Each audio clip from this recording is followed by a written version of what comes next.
बिस्मिल्लाहिर्रहमानिर्रहीम। अस्सलाम वालेकुम नाज़रीन। आप सल्लल्लाहु अलैहि वसल्लम के दादा के 10 बेटे, जिनमें से 4 बेटों को दुनिया आज तक जानती है। अबू लहब, अबू तालिब, हज़रत हमज़ा एंड हज़रत अब्बास रज़ी अल्लाह ताला अन्हु। जब आप सल्लल्लाहु अलैहि वसल्लम ने मक्का में नबूवत का ऐलान किया तो वहाँ के सरदार आप सल्लल्लाहु अलैहि वसल्लम के दुश्मन बन गए। आप सल्लल्लाहु अलैहि वसल्लम के सबसे बड़े दुश्मन इनके चाचा अबू लहब था, जो हर वक्त आप सल्लल्लाहु अलैहि वसल्लम को नुकसान पहुँचाने की कोशिश करता, और दूसरी तरफ इनके चाचा अबू तालिब जो बहुत ज़्यादा नेक सीरत और रहम दिल इंसान थे, जो आप सल्लल्लाहु अलैहि वसल्लम को हर दुश्मन से बचाने की कोशिश करते। आखिरकार वो दिन आया जब आप सल्लल्लाहु अलैहि वसल्लम के पहले चाचा ने इस्लाम कबूल किया, हज़रत हमज़ा। वो एक बहुत ज़्यादा मजबूत और ताकतवर जंगजू थे। और फिर अब पीछे रह गए आप सल्लल्लाहु अलैहि वसल्लम के चौथे चाचा हज़रत अब्बास, जो एक बहुत बड़े बिजनेसमैन और ज़हीन इंसान थे। वो छुप छुप कर आप सल्लल्लाहु अलैहि वसल्लम की मदद करते, लेकिन किसी को पता ना लगने देते। और आप सल्लल्लाहु अलैहि वसल्लम के चाचा अबू तालिब की वफ़ात के बाद मक्का के लोग मुसलमानों के ऊपर बहुत ज़्यादा जुल्म करने लगे। जुल्म से बचने के लिए आप सल्लल्लाहु अलैहि वसल्लम ने अपने साथियों को दूसरी जगह पर भेज दिया। खुद आप सल्लल्लाहु अलैहि वसल्लम ताइफ की तरफ चले गए। और जब आप सल्लल्लाहु अलैहि वसल्लम ने ताइफ में इस्लाम की दावत दी तो वहाँ के लोगों ने अपने बदतमीज़ बच्चे आप सल्लल्लाहु अलैहि वसल्लम के पीछे लगा दिए, जो आप सल्लल्लाहु अलैहि वसल्लम को पत्थर मारते थे। ताइफ के वाक़या के बाद जब आप सल्लल्लाहु अलैहि वसल्लम मक्का में आए तो मक्का के लोगों ने समझा शायद आप सल्लल्लाहु अलैहि वसल्लम के पास अब कोई दूसरा रास्ता नहीं है। लेकिन एक दिन अरब के एक शहर मदीना से कुछ लोग हज करने के लिए मक्का आए, तो उन लोगों ने आप सल्लल्लाहु अलैहि वसल्लम से कहा कि हम आपसे अकेले में बात करना चाहते हैं। अब जैसे ही मक्का में रात हुई और मक्का के सब लोग सो गए, और उसके बाद मदीना वालों के कैंप से कुछ लोग बाहर निकले और वो मक्का में एक पहाड़ी की तरफ चल दिए। अब जब वो लोग वहाँ पहुँचे तो उन्होंने देखा कि उनसे बात करने के लिए आगे से 2 और लोग आ रहे हैं, जिनमें एक आप सल्लल्लाहु अलैहि वसल्लम और दूसरे उनके चाचा हज़रत अब्बास थे। तो हज़रत अब्बास ने मदीना वालों को मुखातिब करते हुए कहा, मदीना वालों सुनो, अगरचे तुम मेरे भतीजे को अपने साथ लेकर जाते हो तो पूरा अरब तुम मदीना वालों का दुश्मन बन जाएगा। उन्होंने कहा, अगरचे तुमसे मेरे भतीजे की हिफाजत होती है तो ठीक है, वरना हम बनु हाशिम इनकी हिफाजत करने के लिए तैयार हैं। और ये सुनकर मदीना वालों ने कहा कि ए अब्बास, हम एक जंगजू कौम हैं और हम इनकी हिफाजत खून के आखिरी कतरे तक करेंगे। मदीना वालों की ये बात सुनकर मुसलमानों ने मक्का से मदीना की तरफ हिजरत शुरू कर दी, लेकिन हज़रत अब्बास इन हिजरत करने वालों के साथ ना थे, वो मक्का में ही रहे। हिजरत के बाद अब टाइम आया इस्लाम की पहली जंग, जंगे बदर का। इस जंग में सारे सहाबा मक्का में अपने ख़ानदान वालों से लड़ने के लिए तैयार थे, लेकिन आप सल्लल्लाहु अलैहि वसल्लम ने सहाबा से फरमाया कि कोई भी शख्स जंगे बदर में मेरे ख़ानदान बनु हाशिम को नहीं मारेगा। सहाबी ने यह सुनकर बाहर जाके कहा कि ये कितनी डिफरेंट बात है कि हम अपने ख़ानदान वालों को तो मारेंगे लेकिन बनु हाशिम को हम नहीं मार सकते। इस बात का जब हज़रत उमर को पता चला तो उन्होंने कहा, या रसूलुल्लाह, मुझे हुक्म दें कि मैं इसकी गर्दन काट दूं। लेकिन आप सल्लल्लाहु अलैहि वसल्लम ने उन्हें रोक दिया।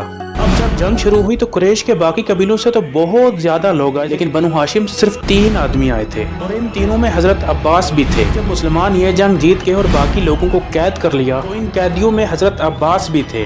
तो आप सल्लल्लाहु अलैहि वसल्लम ने कहा कि हर आदमी अपने हिस्से का टैक्स देकर आज़ाद हो सकता है। तो आप सल्लल्लाहु अलैहि वसल्लम ने हज़रत अब्बास से कहा कि आप अपना टैक्स दें और आज़ाद हो जाएं। तो उन्होंने कहा, मैं क्यों टैक्स दूं, मैं तो ऑलरेडी मुस्लिम हूँ। कहा जाता है कि हज़रत अब्बास को मक्का की हर छोटी बड़ी खबर का पता था, और वो आप सल्लल्लाहु अलैहि वसल्लम को मदीना में हर खबर पहुँचाते, जिसकी वजह से मुसलमान मक्का वालों से एक कदम आगे थे। मतलब कि हज़रत अब्बास मक्का में आप सल्लल्लाहु अलैहि वसल्लम के लिए काम करते थे, लेकिन इस बारे में किसी को पता ना था, बल्कि मुसलमानों को भी इस बारे में कुछ इल्म ना था। और इसीलिए आप सल्लल्लाहु अलैहि वसल्लम ने मुसलमानों को बनु हाशिम को मारने से मना किया था। और फिर आप सल्लल्लाहु अलैहि वसल्लम ने कहा कि मुसलमान होने का अजर आपको अल्लाह देगा, लेकिन यहाँ आपको टैक्स देना होगा। फिर इस तरह वो वापस मक्का चले गए और मक्का में रहकर फिर वो मुसलमानों के लिए मदद करते थे। और इन्हीं की वजह से आप सल्लल्लाहु अलैहि वसल्लम को जंगे ओहद की हर इंफॉर्मेशन पहले से पता थी, और इन्हीं की वजह से ही खंदक वाली जंग में आप सल्लल्लाहु अलैहि वसल्लम मक्का वालों से एक स्टेप आगे थे।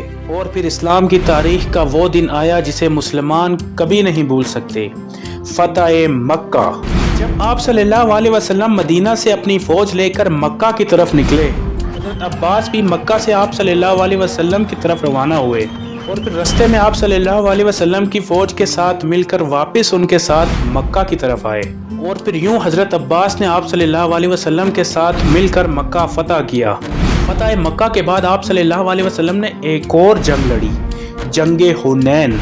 یہ جنگ جیتنے کے بعد آپ صلی اللہ علیہ وسلم مکہ سے پھر مدینہ کی طرف چلے گئے، لیکن اس بار ان کے ساتھ حضرت عباس بھی تھے۔ آپ صلی اللہ علیہ وسلم نے مسجد نبوی کے پاس حضرت عباس کا گھر بنوایا۔ اب جب حضرت عباس مدینہ میں آباد ہوئے تو اس کے کچھ سال بعد ہی آپ صلی اللہ علیہ وسلم اس دنیا سے چلے گئے۔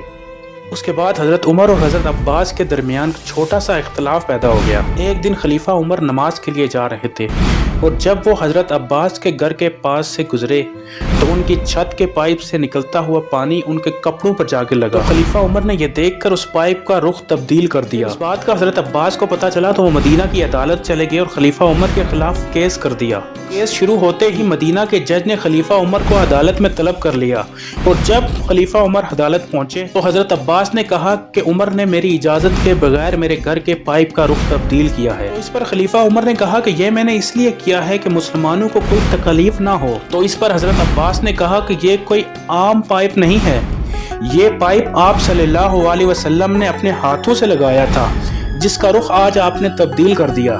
یہ سن کر خلیفہ عمر اپنے اس کیس سے پیچھے ہٹ گئے اور حضرت عباس کے ساتھ ان کے گھر چلے گئے۔ وہاں جا کر خلیفہ عمر نے حضرت عباس سے کہا کہ آپ میرے کندھوں پہ کھڑے ہو کر اس پائپ کو اسی طرح لگاؤ جس طرح آپ صلی اللہ علیہ وسلم نے لگایا تھا۔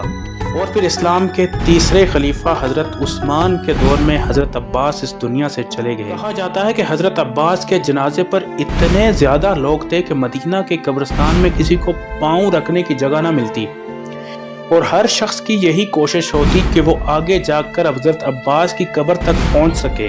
مسلمانوں کی اتنی زیادہ بھیڑ میں خلیفہ عثمان بھی الجھ گئے۔ اب جب حالات کنٹرول سے باہر ہونے لگے تو خلیفہ عثمان نے مدینہ کی پولیس کو طلب کر لیا اور ان سے کہا کہ مسلمانوں کو حضرت عباس کی قبر سے دور کرو اور صرف بنو ہاشم کو ان کے قبر کے پاس رہنے دو۔ اور یوں آپ صلی اللہ علیہ وسلم کے چاچا اور اسلام کی تیسری بڑی خلافت عباسی خلافت کے دادا حضرت عباس اس دنیا سے چلے گئے۔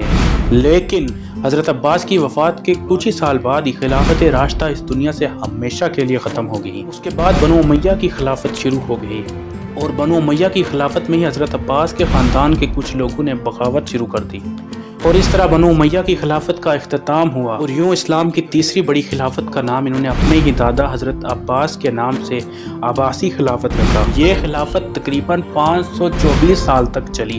اپنے میزبان کامر اقبال کو اجازت دیجیے۔ سبسکرائب۔ اللہ حافظ۔